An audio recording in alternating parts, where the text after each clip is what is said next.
Visakha వాజీ news కు స్వాగతం. నేను జ్యోతి. ముందుగా హెడ్లైన్స్ చూద్దాం. లా విద్యార్థిని కేసులో నిందితులకు బెయిల్ దాఖలు చేసేందుకు లాయర్ల నిరాకరణ. సంచలన నిర్ణయాన్ని ప్రకటించిన బార్ అసోసియేషన్ అధ్యక్షులు.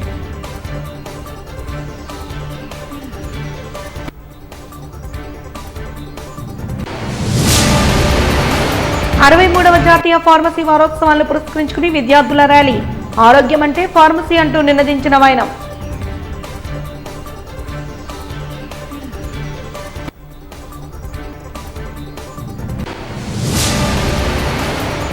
డిసెంబర్ 2 నుంచి 30 వరకు మార్గశిర మాసోత్సవాలు. పటిష్ట ఏర్పాట్లు చేయాలని అధికారులను ఆదేశించిన జిల్లా కలెక్టర్ ఎంఎన్ హరీంద్ర ప్రసాద్.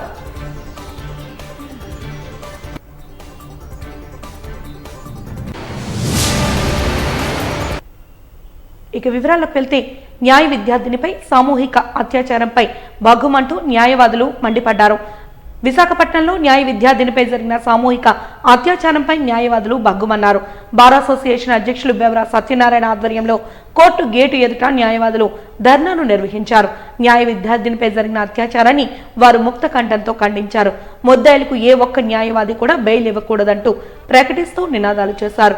ఈ సందర్భంగా న్యాయవాదులను ఉద్దేశించి విశాఖ బార్ అసోసియేషన్ అధ్యక్షులు సత్యనారాయణ మాట్లాడుతూ న్యాయ విద్యార్థినిపై సామూహిక అత్యాచారం జరగడం దురదృష్టకరమని, ఏ ఒక్క మహిళపై కూడా ఇటువంటి సంఘటనలు జరగకుండా ప్రభుత్వం, పోలీసులు కట్టుదిట్టమైన చర్యలు చేపట్టాలని కోరారు. ఇటువంటి సంఘటనలో న్యాయవాదులు బాధితులకు అండగా ఉంటారని హామీ ఇచ్చారు. న్యాయ విద్యార్థినిపై జరిగిన సామూహిక అత్యాచారంపై దాపరికలు లేకుండా నిజమైన విచారణ జరపాలని, బాధితురాలికి పూర్తి న్యాయం చేయాలని కోరారు. జరగకుండా ఎలా మనం నిరోధించాలి అన్న దాని మీద దృష్టి పెట్టాలి. ఓటీటీ ప్లాట్ఫామ్స్లో ప్రసారం అవుతున్న అశ్లీల దృశ్యాలు ప్రసారం కాకుండా ఆపాలి. దానికి సెన్సార్షిప్ కావాలి. ఆ అశ్లీల దృశ్యాల వల్ల ఏంటంటే యువకుల్లోనూ యువతుల్లోనూ అనేక స్పందనలు కానివ్వండి, ఆ ఆలోచనలు కానివ్వండి కలిగే అవకాశాలు చాలా ఎక్కువగా ఉన్నాయి. కాబట్టి ఓటీటీ ప్లాట్ఫామ్స్లో ప్రసారం అవుతున్న వాటిని సెన్సార్ చేయాలి. అంతేకాకుండా కాలేజీల్లోనూ స్కూల్స్లోనూ ఆడపిల్లలకి మగపిల్లలకి కౌన్సిలింగ్ క్లాసెస్ వాళ్ళు ఎటువంటి జాగ్రత్తలు తీసుకోవాలి, ఆడపిల్ల బయటకు వెళ్తే ఎలాంటి జాగ్రత్తలు తీసుకోవాలి, ఎలా ప్రవర్తించాలి, అంతేకాకుండా మగపిల్లలు కూడా ఆడపిల్లలను ఎలా గౌరవించాలి అన్న విషయాల మీద కూడా వాళ్ళకి క్లాసెస్ చెప్పి వాళ్ళని ఇది అవేర్నెస్ కల్పించే విధంగా చేయాలని చెప్పేసి ఆల్ ఇండియా లాయర్స్ తరఫున మేము కోరుకుంటున్నాం. అక్యూజ్డ్ కి మేము విశాఖ బార్ అసోసియేషన్ తరఫున మేము బెయిల్ అప్లై చేయకూడదని నిర్ణయం తీసుకున్నాం. ఎవరు బెయిల్ అప్లై చేయండి. అలాగే విక్టిమ్ ఎవరైతే ఉన్నారో వాళ్ళ నేమ్స్ సీక్రెసీ మెయింటైన్ చేయాలని మీడియా వాళ్ళని కోరుకుంటున్నాము. ఆవిడ ఖచ్చితంగా కాంపెన్సేషన్ ఇవ్వాలని, ఆవిడ లైఫ్ సెటిల్ అయ్యేలా నిర్ణయం తీసుకోవాలని గవర్నమెంట్ మేము కోరుకుంటున్నాం. ప్రతి తల్లిదండ్రులు కూడా వాళ్ళ పిల్లలు ఏం చేస్తున్నారు ఏంటి వాళ్ళని 24 hours వాళ్ళని వాచ్ చేయాలి. ఫస్ట్ ఆఫ్ ఆల్ తల్లిదండ్రులు కానీ జాగ్రత్తగా చూసుకుంటే కొంతవరకు మనం పిల్లల్ని మనం కాపాడుకున్న వాళ్ళం అవుతాం. అలాగే చట్టం ఎప్పుడు కూడా లాయర్లు కానీ జడ్జిలు కానీ న్యాయస్థానం ఎప్పుడు కూడా బాధితులకి అండగానే ఉంటుంది. ఇటువంటి అఫెన్సెస్ జరగడం చాలా దారుణం. ఎందుకంటే యువతలోని అవగాహన రాహిత్యం, ముఖ్యంగా వాళ్ళకి చట్టాలపైన కానీ వారి మీద వారికి ఆత్మ ఆన్యత బాగుండడం, మరియు సెల్ ఫోన్లో జరిగే చాలా విషయాలు కూడా వారు తెలుసుకొని ఆ విధంగా దీనికి అఫెన్స్ ఇది అని నాలెడ్జ్ లేకపోవడం కూడా చేసింది. విశాఖపట్నం బార్ అసోసియేషన్ ముక్త కంఠంతో మేము వ్యతిరేకిస్తున్నాం. వారిని శిక్షించాలని కోరుకుంటున్నాం. ఇటువంటి కార్యక్రమాలు, ఇటువంటి దారుణమైన సంఘటనలు జరగకుండా చూడమని పోలీస్ కమిషనర్ వారికి, హోమ్ మినిస్టర్ వారికి మా తాలూకా విజ్ఞప్తి చేస్తున్నాం. అలాగే విశాఖపట్నం బార్ అసోసియేషన్ నుంచి ఎవరూ కూడా ఆ తాలూకా నిందితులకి బెయిల్ పెట్టడం కానీ తదితరంగా ట్రయల్లోని కూడా సహకరించమని మేము ఇందు మూలంగా రెజల్యూషన్ కూడా పాస్ చేయడం జరిగింది. ముక్త కంఠంతో విశాఖపట్నం బార్ అసోసియేషన్ మహిళలు మరియు యువ న్యాయవాదులు అందరూ కూడా ఏకీభవిస్తూ ఈ రెజల్యూషన్ పాస్ చేసాం. అలాగే విశాఖపట్నం న్యాయవాది పరిషత్ తరపున కూడా మేము ఈ తాలూకా దారుణాన్ని ఖండిస్తున్నాం. నిజంగా ఈరోజు జరిగిన సంఘటన చాలా దురదృష్టకరం. ఏం చెప్పాలంటే ఆడపిల్లలు మనం చాలా జాగ్రత్తగా ఉండాలి అన్నది ఇది it's a big alarm to all women. ప్రతి ఆడపిల్ల కూడా పెళ్లికాని ఆడపిల్లలు చాలా జాగ్రత్తగా ఉండాలి. ఈ మెయిన్ గ్యాంగ్ రేప్స్కి జరగడానికి కారణం అమాయకంగా ఒక ఆడపిల్ల వెళ్ళి ప్రియుడిని నమ్మి ఈ విధంగా వెళ్ళటం వల్ల. First stop pre marital sex, than only all these problems gang rapes will be stopped. Modi ప్రభుత్వ కార్మిక వ్యతిరేక విధానాలకు నిరసనగా జరగనున్న సభలు, ప్రదర్శనలను విజయవంతం చేయాలని ఈ నెల 23న పాల్గొని జయప్రదం చేయవలసిందిగా బైక్ ర్యాలీ చేపడుతున్నట్లు సిఐటియు నాయకులు శ్రీనివాస్ తెలిపారు. ఈ మేరకు జగదాంబ జంక్షన్ సిఐటియు కార్యాలయంలో ఆయన నిర్వహించిన విలేకరుల సమావేశంలో మాట్లాడుతూ కేంద్రంలోని బీజేపీ కూటమి ప్రభుత్వ కార్మిక, రైతాంగ, ప్రజా వ్యతిరేక విధానాలకు నిరసనగా దేశవ్యాప్తంగా అఖిలపక్ష కేంద్ర కార్మిక సంఘాలు సంయుక్త కిసాన్ మోర్చా పిలుపు మేరకు నవంబర్ 26న అన్ని జిల్లా కేంద్రాల్లో భారీ ప్రదర్శనలు, సభలు నిర్వహించాలని పిలుపునిచ్చాయని తెలిపారు. ఈ ప్రదర్శనలు విజయవంతం చేయాల్సిన బాధ్యత ప్రతి ఒక్కరిపై ఉందని తెలిపారు. అలాగే స్టీల్ ప్లాంట్ ప్రైవేటీకరణపై కూటమి ప్రభుత్వం ద్వంద్వ వైఖరి అవలంబిస్తోందంటూ విరుచుకుపడ్డారు.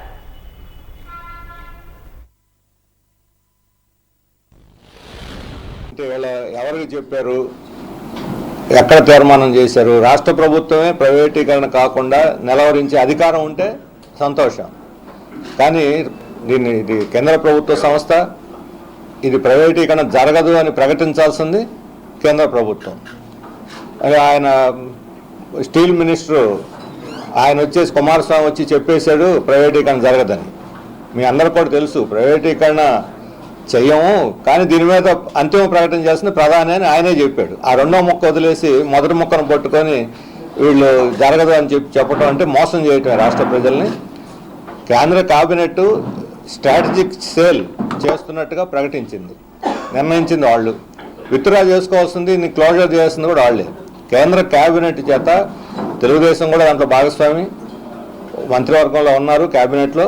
కేబినెట్ చేత తీర్మానం చేయించండి, అప్పుడు ప్రజలు సంతోషిస్తారు. అట్లా కాకుండా మేము చెప్పేస్తున్నాం ఇది జరగదు అని అంటే మాత్రం అది మోసం చేయటం అవుతుంది. అంతేకాదు దీన్ని ప్రైవేటీకరణ చేయడానికి గతంలో కేంద్ర ప్రభుత్వం 2 కమిటీలు వేసింది. ఒకటేమో ట్రాన్సిషన్ కమిటీ, అంటే ప్రభుత్వ రంగం నుంచి ప్రైవేట్ రంగానికి ట్రాన్సిషన్ చేయడానికి ఒక కమిటీని వేసింది. రెండవది ఎస్టిమేషన్ కమిటీ, అంటే ఎంత వాల్యూ ఉంటుంది ఈ ఫ్యాక్టరీ, ఎంతకు అమ్మొచ్చు అని ఎస్టిమేట్ చేయడానికి ఇంకో కమిటీ వేశారు. మరి ఆ 2 కమిటీలను రద్దు చేయించండి. కేబినెట్ తీర్మానం లేక ఈ 2 కమిటీలు వాళ్ళ పని వాళ్ళు చేసుకుపోతూ ఉంటే ప్రైవేటీకరణ జరగదు అని ఎవరిని మోసం చేయడానికి, ఎవరి చెవులు పూలు పెట్టడానికి మీరు ఈ ప్రకటన చేశారు అని చెప్పి మేము అడుగుతున్నాం. అందుకని తెలుగుదేశం తన చిత్తశుద్ధిని నిరూపించుకోవాలి. పవన్ కళ్యాణ్ గారు చెబుతున్నారు నన్ను వచ్చి కలిశారు, వివరాలు ఇవ్వలేదని. రాష్ట్ర ప్రభుత్వానికి వివరాలు ఇవ్వాలా? వాళ్ళు కదా తెప్పించుకోవాలి. రాష్ట్ర ప్రభుత్వం దగ్గర వివరాలు లేవా? పోనీ అదేనా చెప్పండి మా దగ్గర వివరాలు లేవని. ఇప్పుడు ఈ వచ్చిన 6 నెలల్లో తెలుగుదేశం కూటమి ప్రభుత్వం రాష్ట్ర కేబినెట్లో దీని గురించి ఒక్కసారైనా చర్చించారా? విశాఖ ఉక్కు ఫ్యాక్టరీని ఎలా పరిరక్షించుకోవాలో ఒక్కసారైనా చర్చించారని నేను అడుగుతున్నాను. కానీ అనకాపల్లి, నక్కపల్లి దగ్గర అర్సనమెట్టల్ ఉక్కు ఫ్యాక్టరీ పెట్టడానికి మాత్రం 2 సార్లు చర్చించారు కేబినెట్లో. వాళ్ళకి ఎంత రాయితీలు ఇస్తాం, ఎంత భూమి ఇస్తాం, విద్యుత్ సరఫరా ఏమిటి, వాళ్ళకి పోర్టు లింక్ ఏమిటి, సొంత పోర్టు ఇవ్వడానికి కూడా వాళ్ళు ఒప్పందం చేసుకున్నారు. కానీ అదే విశాఖ స్టీల్ కోసం ఉద్దేశించి కట్టినటువంటి గంగవరం పోర్టును మాత్రం స్టీల్కి ఉపయోగించరు.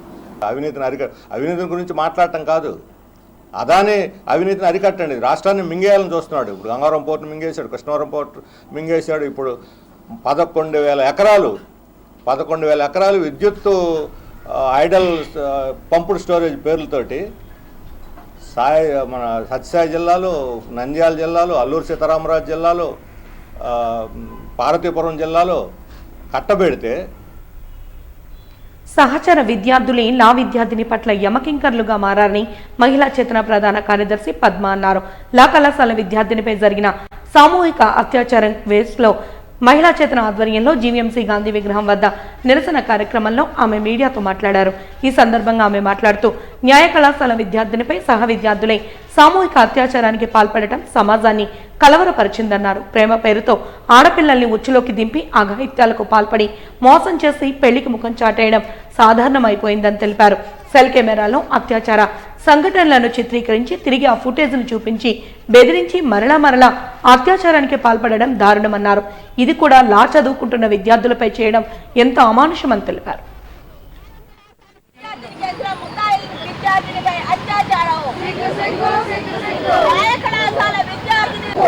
భవిష్యత్తులో కాబోయే లాయర్లు ఈ రకమైనటువంటి అభివృద్ధికి పాల్పడడం ఖచ్చితంగా కళాశాల విద్యార్థిని కేసులో న్యాయం జరిగేంత వరకు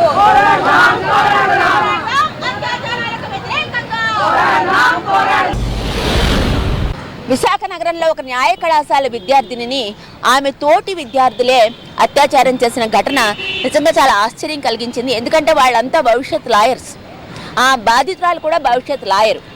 అంటే లాని ఎవరైతే పరిరక్షించాలో ఆ సెక్షన్ నుంచే ఒక రేప్ అనే సంఘటనని మనకి రిపోర్ట్ అవ్వడం అనేది చాలా విచారకరమైనటువంటి విషయం. తర్వాత ప్రేమ పేరుతో, ప్రేమ అనే ఉచ్చులో ఈ అంటే మరి దాన్ని ఏమనాలి, అంత సంస్కారం లేకుండా ఇన్నాళ్ళు ప్రేమిస్తున్నానని చెప్పి వెంట కలిసి తిరిగి అదే మగవాడు తన స్నేహితులకు ఆ అమ్మాయిని అప్పగించడం, అస్సలు సంస్కారం లేకుండా తమ స్నేహితుడి ప్రియురాల్ని వాళ్ళు బెదిరించి ఆమెను శారీరకంగా లోబర్చుకొని దాన్నంతా వీడియో తీసి ఆ వీడియోలు చూపించి తిరిగి బెదిరించి తర్వాత ఆమె ఆత్మహత్య చేసుకుందాం అనుకునే పరిస్థితి వచ్చే వరకు కూడా ఈ విషయం బయటికి రాలేదు. అది ఎంత విచారకరమైనటువంటి సంఘటన, ఎంత దుర్మార్గమైనటువంటి సంఘటన అనేది సభ్య సమాజం అంతా ఆలోచించే విషయం. అందరూ ఆశ్చర్యపోతున్నారు లా స్టూడెంట్ మీద జరిగిందా అనేది. అంటే అక్కడ మనకి కలకత్తాలో ఆర్జికర్ హాస్పిటల్లో డాక్టర్ మీద జరిగింది, ఇక్కడ లాయర్ మీద జరిగింది. అంటే ఏ సెక్షన్ కూడా అత్యాచారాలకి బయట లేదు.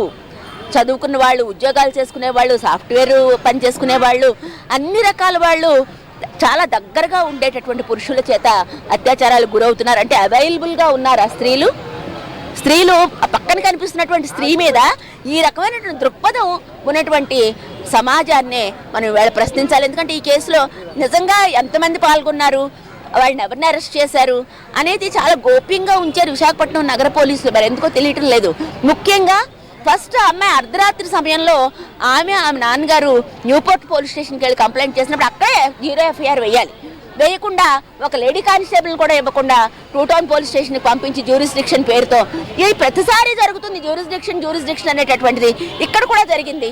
కానీ ముద్దాయిల్ని మాత్రం వెంటనే అరెస్ట్ చేశారు. అది ఒక మంచి పరిణామం. దీనికి నగర పోలీసుల్ని మేము అభినందిస్తాము.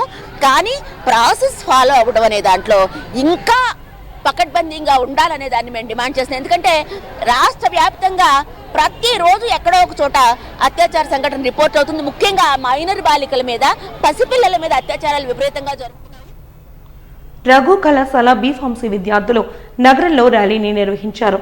63వ జాతీయ ఫార్మసీ వారోత్సవాలను పురస్కరించుకుని ఆరోగ్యం గురించి ఆలోచించండి, ఫార్మసీ గురించి ఆలోచించండి అనే నినాదంతో విశాఖ మహానగర పాలక సంస్థ వద్దనున్న రఘు క్యాంపస్ నుంచి గాంధీ విగ్రహం వరకు విద్యార్థులు ప్లకార్డులు ప్రదర్శిస్తూ ప్రదర్శన చేపట్టారు. ప్రజలకు అవగాహన కల్పిస్తూ కరపత్రాలను కూడా పంపిణీ చేశారు. ఈ సందర్భంగా రఘు బి.ఫార్మసీ కళాశాల ప్రిన్సిపల్ ప్రొఫెసర్ జగదీష్ పండా మాట్లాడుతూ రోగుల సంరక్షణకు ఫార్మసిస్టులు చేసే అమూల్యమైన సహకారాన్ని గుర్తిస్తూ ఏటా అక్టోబర్లో 3వ వారాన్ని నేషనల్ ఫార్మసీ వీక్ గా జరుపుకోవడం ఆనవాయితీ అని చెప్పారు. కరోనా సమయంలో ఫార్మసిస్టుల పాత్ర చాలా గొప్పదని కొనియాడారు. ప్రాథమిక చికిత్స, దీర్ఘ వ్యాధుల నిర్వహణ, ఆరోగ్య పరీక్షలు, వ్యాక్సినేషన్, హెల్త్ క్యాంపుల ద్వారా ఫార్మసిస్టుల విజ్ఞానం, నైపుణ్యం ప్రజలకు అర్థమవుతుందని తెలిపారు. ప్రజలకు ప్రత్యక్ష సేవలు అందించే వృత్తి నిపుణులు ఫార్మసిస్టులేనని తెలిపారు. ఉండాలనేది మీ కాన్ఫిడెన్స్ మిమ్మల్ని తీసుకెళ్తారు.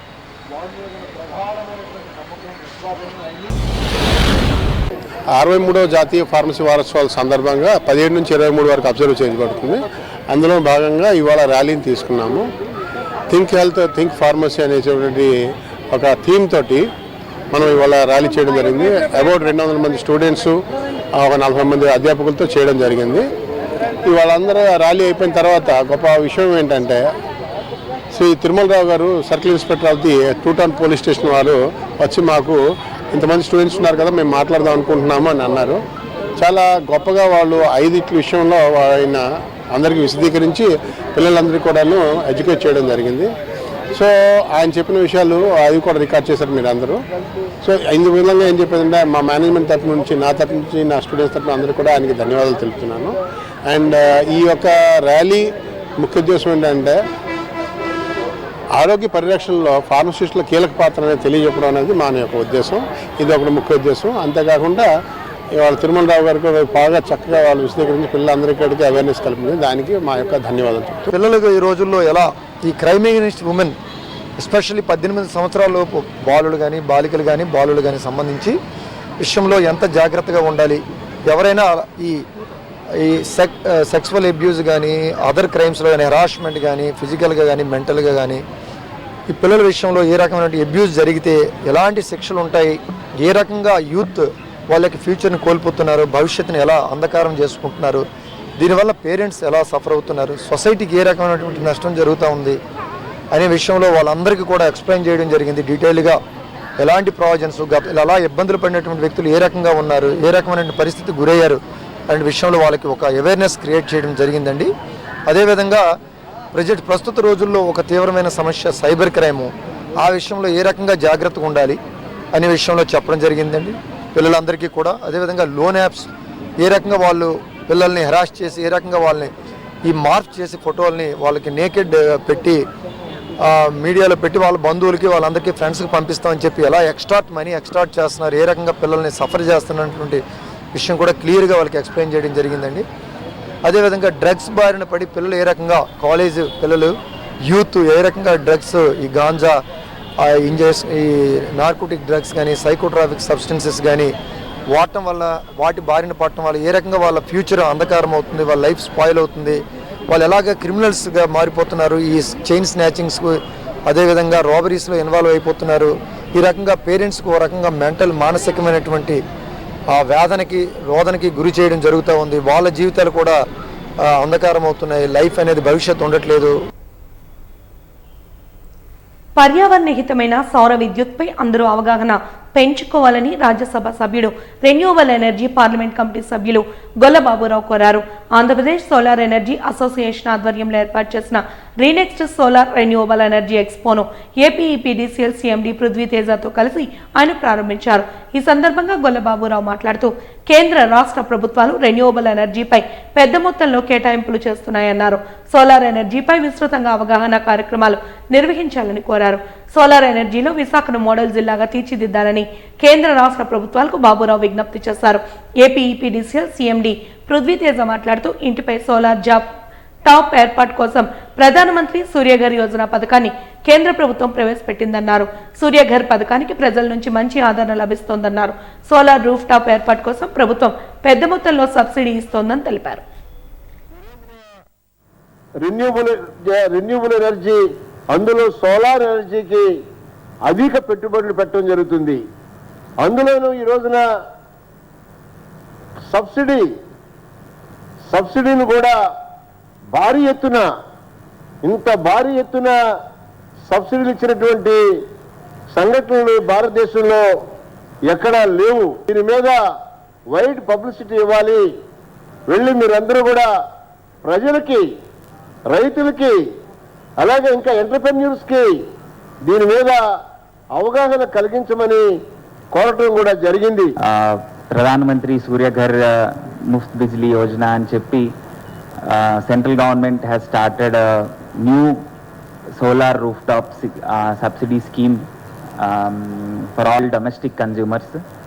అంతకుముందు ఏదైతే రూఫ్ టాప్ స్కీమ్లో ఉండే సబ్సిడీని పెంచి ఆల్మోస్ట్ 1.5 టైమ్స్ సబ్సిడీ చేసి ఇప్పుడు ప్రతి కిలోవాట్కి ఫస్ట్ 2 కిలోవాట్స్కి 30,000 రూపీస్ సబ్సిడీ ఇస్తూ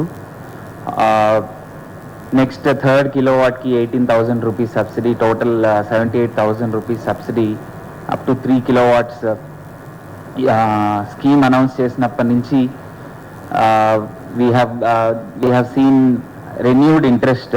అంతకుముందు కూడా EPDCL solar rooftop phase 2 కార్యక్రమంలో కూడా we have done solar rooftop installations.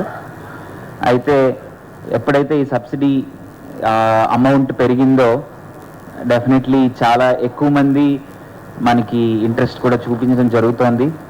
Domestic consumers mainly across all the 11 districts we are seeing registrations. రాష్ట్ర ముఖ్యమంత్రి చంద్రబాబు నాయుడు ఎన్నికల ప్రచారంలో వాలంటీర్ల వ్యవస్థను కొనసాగిస్తామని 10,000 రూపాయల వేతనం చెల్లిస్తామన్న హామీని అమలు చేయాలని వాలంటీర్ల నాయకురాలు దీప్తి విజ్ఞప్తి చేశారు. ఈ మేరకు ఏపీ గ్రామ వార్డు వాలంటీర్ల సంఘ రాష్ట్ర కమిటీ పిలుపు మేరకు గాంధీ విగ్రహం వద్ద వాలంటీర్లు ధర్నా చేపట్టారు. ధర్నాలో భాగంగా వారు మాట్లాడుతూ చంద్రబాబు నాయుడు చెప్పిన మాటకు భిన్నంగా రాష్ట్ర సాంఘిక సంక్షేమ శాఖ మంత్రి బాల వీరాంజనేయ స్వామి వాలంటీర్ల వ్యవస్థ లేదని ప్రకటించడం విశ్వాసఘాతుకమని మండిపడ్డారు. ఈ విధంగా మంత్రి పేర్కొనడాన్ని తాము తీవ్రంగా ఖండిస్తున్నామని తెలిపారు. తక్షణం వాలంటీర్లను విధుల్లోకి తీసుకుని వేతనాలు 10,000 రూపాయలు చెల్లించాలని డిమాండ్ చేశారు. మంత్రి మాటలకు ముఖ్యమంత్రి చంద్రబాబు నాయుడు స్పందించాలని, భవిష్యత్తుతో వాలంటీర్ల జీవితాలతో ఆడుకోవద్దని సూచించారు. ఎలక్షన్లో ఇచ్చిన మాటను నిలబెట్టుకోవాలని డిమాండ్ చేశారు. కార్యక్రమంలో సిఐటియు జిల్లా ఉపాధ్యక్షురాలు మణి ఇతరులు పాల్గొన్నారు. నమ్మించి మోసం చేయొద్దు, వాలంటీర్ వ్యవస్థను కొనసాగిస్తామని చెప్పి మోసం చేయొద్దు, వాలంటీర్ వ్యవస్థను యథాతథంగా కొనసాగి. అయితే ఇప్పుడు మా డిమాండ్ ఏంటంటే వాలంటీర్ వ్యవస్థే లేదంటున్నారు. మరి ఇన్ని రోజులు 5 సంవత్సరాలు చేసినప్పుడు వాలంటీర్లు అందరికీ ఉపయోగపడ్డారు. ఇప్పుడు ఈ 5 నెలలుగా అంటే కొత్త ప్రభుత్వం వచ్చిన తర్వాత వాలంటీర్ వ్యవస్థ లేదు, మీకు జీవో లేదు కనుక తీసేస్తున్నాం అంటున్నారండి. ఒక గవర్నమెంట్ అన్న కొత్త గవర్నమెంట్ వచ్చింది, ఇప్పుడు జీవో అన్నది ఒక గవర్నమెంటే కదా రిలీజ్ చేయాలి. మరి మా కోసం ఒక జీవో రిలీజ్ చేయలేరండి. ఇప్పుడు 2,60,000 మందిని వీధిలో పడేసి మళ్ళీ కొత్తగా తీసుకోవాల్సిన అవసరం ఏముందండి? కొత్త జీవో ఇప్పుడు 10,000 శాలరీ ఇవ్వాలన్నా కొత్త జీవో రిలీజ్ అవ్వాలి, కానీ ఖచ్చితంగా జీవో రిలీజ్ చేస్తేనే అవుతుంది. ఇదే మాట ఇప్పుడు ఎవరైతే జీవో లేదని ప్రచారం చేశారో ఆ మంత్రి గారే ఆగస్టు 9వ తేదీని ఇదే మాట చెప్పారు, మీకు జీవో లేదు, మీకు రెన్యువల్ అవ్వలేదు, గత ప్రభుత్వం మోసం చేసింది, మేము కొత్త జీవోని తీసుకొస్తాము, మీకు రెన్యువల్ చేస్తాము, మీ శాలరీలు వేస్తాము అన్నారు. మరి ఇప్పుడు ఆ మాటలు ఇప్పుడు ఎక్కడికి వెళ్ళిపోయండి? ఈ 3 నెలలు అదేదో ఆగస్టులో చెప్పేస్తుంటే అప్పుడే మేము అందరూ బయటకు వస్తాం కదా. ఈ 3 నెలలు మమ్మల్ని అలా మభ్యపెట్టి మీకు జీతాలు పడతాయి, మీరు ఉండండి. ప్రతి సచివాలయంలో బిల్స్ అప్లోడ్ అవుతున్నాయండి. సచివాలయంలో CFMS ఐడీలో యాక్టివ్లోనే ఉన్నాయి. మరి అవన్నీ ఎందుకు ఉన్నాయండి? అసలు వాలంటీర్ వ్యవస్థ లేనప్పుడు, జీవోలు లేనప్పుడు ఇవన్నీ ఎందుకు ఉన్నాయి? వాలంటీర్స్ని మన వరదల్లో ఎందుకు ఉపయోగించుకున్నారు? అప్పుడు మీకు తెలియదా వాలంటీర్స్?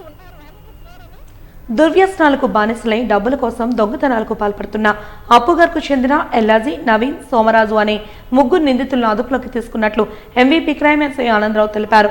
ఈ మేరకు సమావేశంలో సంబంధిత వివరాలను వెల్లడిస్తూ కేసులో ఫిర్యాదుదారు శ్రీనివాసరావు ఇచ్చిన సమాచారం మేరకు 5,540 రూపాయల విలువైన చోరీ సొత్తును రికవరీ చేసినట్లు తెలిపారు. ఈ కేసును అతి త్వరగా ఛేదించిన పోలీస్ సిబ్బందిని నగర పోలీస్ కమిషనర్ అభినందించినట్లు తెలియజేశారు. అదేవిధంగా దొంగతనాలకు బానిసలై ఇటువంటి చర్యలకు పాల్పడుతున్న వారిని కఠినంగా శిక్షిస్తామని వివరించారు. దీంట్లో మెయిన్ ఏంటంటే ఒక 4 కుర్రోళ్ళు రిపబ్లిక్ టైప్ తిరుగుతూ రోడ్లంట్లో వెళ్ళిన వాళ్ళ దగ్గర డబ్బులు తీసుకోవడం, కొట్టడం, ప్రెస్ వాళ్ళందరికీ కూడా తెలుసు ఈ టైప్ ఆఫ్ అఫెన్సెస్ చేయడం. ఈ విధంగా వీళ్ళు ఏం చేశారంటే వాసుపల్లి నవీన్ అన్న అతను ఒకడు, కొమరా సామరాజ్ అన్న అతను ఒకడు, గరికిన ఎల్లాజీ ఒకడు, ఎద్దు రాజు, వీళ్ళు 4 కూడా ఇక్కడ మన అప్పుగారి ఏరియాలో ఉంటున్న వాళ్ళు. వీళ్ళందరూ ఒక రాత్రప్పుడు మొన్న 20వ తారీఖు రాత్రి 10 గంటల సమయంలో ఒక కంప్లైంట్ పేరు షేక్ షఫీ అన్న అతను అక్కడ బహిరంగ ప్రదేశంలో కూర్చొని ఉండగా వీళ్ళు వెళ్ళి అతన్ని కొంచెం బెదిరించి కొంచెం డబ్బులు అడిగి అతనితో ఘర్షణ పడినట్టు పడతారు. వీళ్ళు తలకి 80 ఎలాగ ఉంటుందంటే ఏదో విధంగా వెళ్ళి వాళ్ళతో ఘర్షణ పడతారు. ఆ ఘర్షణ టైంలో ఏ మెడలో ఉన్నవో లేకపోతే దేనికో ఒక వస్తువులు అవి లాక్కుంటారనమాట. దాన్ని పోలీస్కి ఏం చెప్తారంటే అక్కడ ఏదో ఘర్షణ జరిగిందని చెప్తారు, దాన్ని అది క్రియేట్ చేయడం కోసం. ఆ విధంగా వాళ్ళ దగ్గర ఒక సెల్ ఫోన్ కూడా లాక్కోవడం జరిగింది అతను. అలాగే వాచ్ కూడా తీసుకున్నారు, అలాగే 320 రూపాయలు క్యాష్ కూడా తీసుకున్నారు. ఇది మనకి 100 డైలు రావడం జరిగింది. 112 కాల్ అంటారు కదా, దాని మీద ఇమీడియట్లీ స్పందించి అదే రోజు రాత్రి ఎస్ఐ అండ్ ఇన్స్పెక్టర్, ఈ ఇన్స్పెక్టర్ గారు బంగారపాపు గారు అండ్ ఎస్ఐ, అదే లాండ్ ఆర్డర్ ఇన్స్పెక్టర్ గారు కూడా దాంట్లో ఇన్వాల్వ్ అయ్యి కొంత చేశారు. తదుపరి తెల్లవారు లేచిన తర్వాత ఆ కేసుని చాలా అత్యంత తక్కువ సమయంలో అంటే 12 గంటల లోపలే ఈ కేసుని ఛేదించడం జరిగింది. బట్ టెక్నికల్ దీంట్లో ఏమవుతుందంటే A4 A3 వీళ్ళు జోనల్స్ ఉన్నారా ఏమున్నారా అనేది మేము కొంచెం వెరిఫై చేసుకోవాల్సి ఉంటుంది కనుక టైం పడుతుంటుంది. కానీ 12 అవర్స్లోనే ఈ కేసుని ఛేదించడం జరిగింది.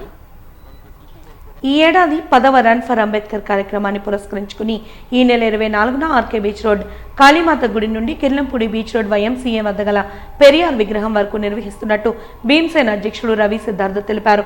స్థానిక రేసప్పవానిపాలెం గల డాక్టర్ అంబేద్కర్ భవన్లో భీమ్సేన ఆధ్వర్యంలో మీడియా సమావేశాన్ని నిర్వహించారు.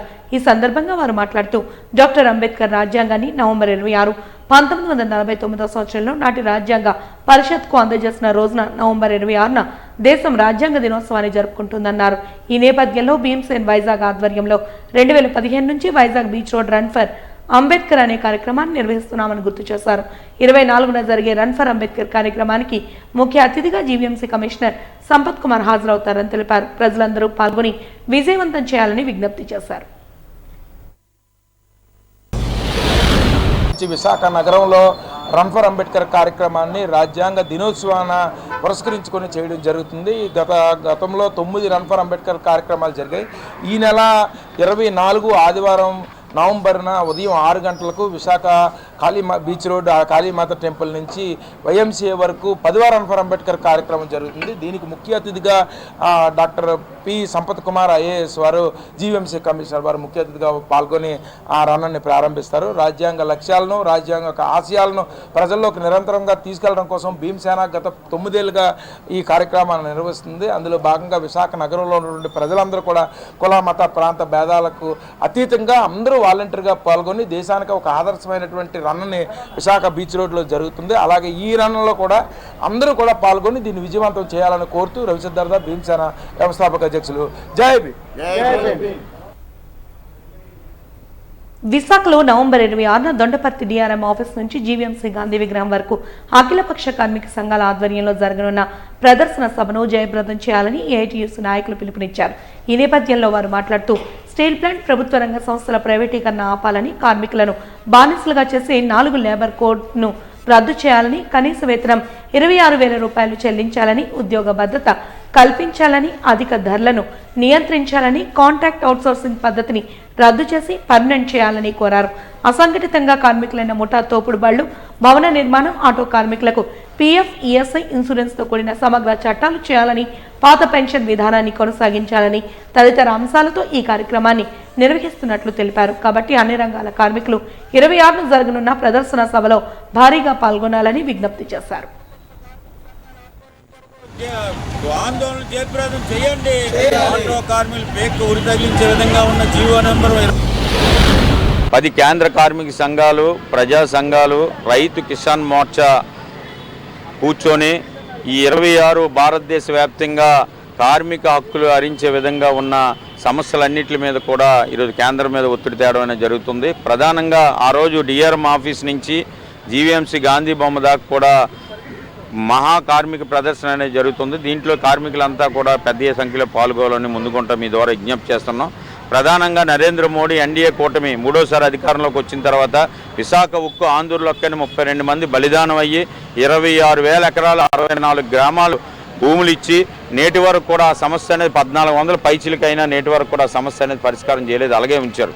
అలాగే సుప్రీంకోర్టు ఏదైతే సమాన పనికి సమాన వేతనం ఏదైతే ఉందో వీళ్ళందరికీ 26,000 రూపాయలు ఇవ్వాలంటే నేటి వరకు ఇవ్వలేదు. ఈరోజు ఆటో, అంగడవాణి, అలాగే మధ్యాహ్నం భోజనం లేదనుకుంటే వివిధ రంగాల్లో పనిచేస్తున్న వాళ్ళకి నేటి వరకు కూడా ఈరోజు సంక్షేమ బోర్డు అనేది కూడా ఏర్పాటు అనేది చేయలేని పరిస్థితి. డిసెంబర్ 2 నుంచి 30వ తేదీ వరకు శ్రీ కనక మహాలక్ష్మి అమ్మవారి దేవస్థాన పరిధిలో జరగనున్న మార్గశిర మాసోత్సవాలకు పటిష్ట ఏర్పాట్లు చేయాలని అధికారులను జిల్లా కలెక్టర్ MN హరీంద్ర ప్రసాద్ ఆదేశించారు. కలెక్టరేట్ మీటింగ్ హాల్లో జరిగిన సమన్వయ కమిటీ సమావేశంలో పలు అంశాలపై ఆయన మార్గదర్శకాలు జారీ చేశారు. భక్తులకు ఎలాంటి ఇబ్బందులు కలగకుండా ప్రత్యేక ప్రణాళికతో చర్యలు చేపట్టాలని, ఉత్సవాలను విజయవంతంగా నిర్వహించాలని వారు పేర్కొన్నారు. పోలీస్ బందోబస్తు ఏర్పాటు చేయాలని, ట్రాఫిక్ నియంత్రణ చర్యలు చేపట్టాలని, వాహనాలకు పార్కింగ్ సదుపాయం కల్పించాలని సూచించారు.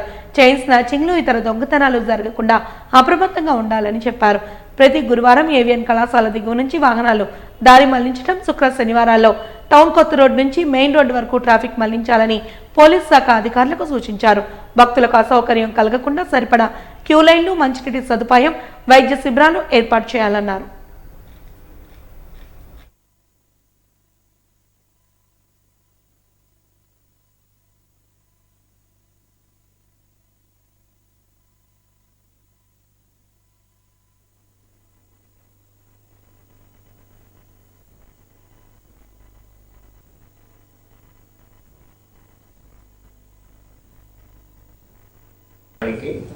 అందరూ అధికారులు అన్ని శాఖలు కూడా కలిసి పనిచేయాల్సిన అవసరం ఉంది. సో ఈసారి భక్తులకు ఎటువంటి ఇబ్బంది లేకుండా మనము ఇది కండక్ట్ చేయాలి. సో దానికి సంబంధించి ఈ సమావేశం పెరగడం జరిగింది. దీని గురించి వివిధ శాఖలు యొక్క రెస్పాన్సిబిలిటీస్ ఏంటి, వాళ్ళు తీసుకోవాల్సిన చర్యలు ఏంటి అనేది గురించి ఈవో గారు ఎక్స్ప్లెయిన్ చేయడం జరుగుతుంది. అదేవిధంగా మన టెంపుల్ కమిటీస్ కూడా వచ్చారు కదా. వాజీ న్యూస్ ముగించే ముందు హెడ్లైన్స్ మరొకసారి చూద్దాం. లా విద్యార్థిని కేసులో నిందితులకు బెయిల్ దాఖలు చేసేందుకు లాయర్ల నిరాకరణ, సంచలన నిర్ణయాన్ని ప్రకటించిన బార్ అసోసియేషన్ అధ్యక్షులు.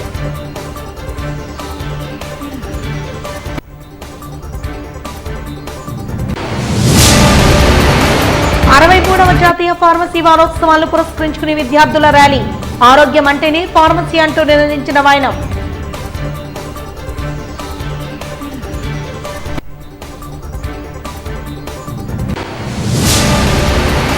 డిసెంబర్ 2 నుంచి 30 వరకు మార్గశిర మాసోత్సవాలు, పటిష్ట ఏర్పాట్లు చేయాలని అధికారులను ఆదేశించిన జిల్లా కలెక్టర్ ఎంఎన్ హరీంద్ర ప్రసాద్.